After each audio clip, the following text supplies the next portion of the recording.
धान भारतर मुख्य शस्य अटे। सारा देश में चाष करा जाउथबा एही फसल लक्ष लक्ष चाषींकर सहारा अटे।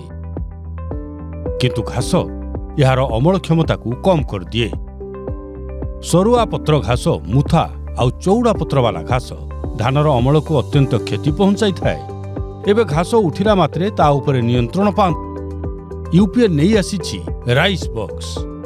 एक प्रयोग प्रभावशाली प्रारंभिक अंकुरण परे प्रयोग करा जाउथबा घासमरा, जाकु धान चाष रे विश्वसनीय घासर नियंत्रण पई विशेष रूप से व्यवहार करा जाउथाय। धानर पारंपरिक रोपण आउ सीधा बिहन बुणा उभय पई उत्तम। सहज सिंचन पई प्री मिक्स फॉर्मुलेशन टांकी रे अलगा करी मिसेबा आवश्यकता नाही। प्रोपानिल एवं पेनेक्सुलाम रो दैत्य शक्ति रे तैयारी यह धान फसल रे घासमरा प्रतिरोध को नियंत्रित एवं विलंबित करिथाय।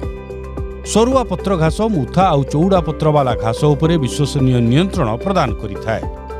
फसल को कौनसी क्षति न पहुंचाई यह दिए सबु मुख्य घास मानक उपरे पूरा नियंत्रण। आसंतु जानिबा व्यवहार करिवार सटीक उपाय। राइस बॉक्स रो सिंचन 1200 मिलीलीटर प्रति एकर हिसाब रे करंतु। याकु 200 लिटर पानी रे मिसाई प्रयोग करंतु। प्रारंभिक अवस्था रे प्रयोग करंतु जेतेबेले घास 2 रु 3 पत्रर अवस्था रे थिबो। नैपसेक स्प्रेयर द्वारा एक समान सिंचन करंतु।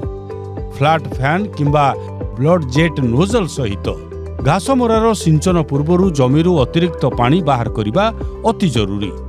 सिंचनर 24 घंटा परे जमी रे पुणी थरे पानी भरंतु एवं सिंचन परे अति कम रे 7 रु 10 दिन जाए पानी को अटकाई रखिबा दरकार। सिंचन परे माटी रे पर्याप्त आर्द्रता बजाय रखंतु। आर्द्रता कम हेबा द्वारा उत्पादर प्रभाव कम होई पारे। राइस बॉक्स रो व्यवहार द्वारा घास धीरे धीरे शेष होई जिवो एवं आपनक फसल आहुरी मजबूत होई जिवो।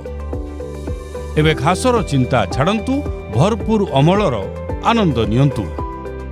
यूपीएल राइस बॉक्स बुद्धिमान चाषीर एकमात्र पसंद।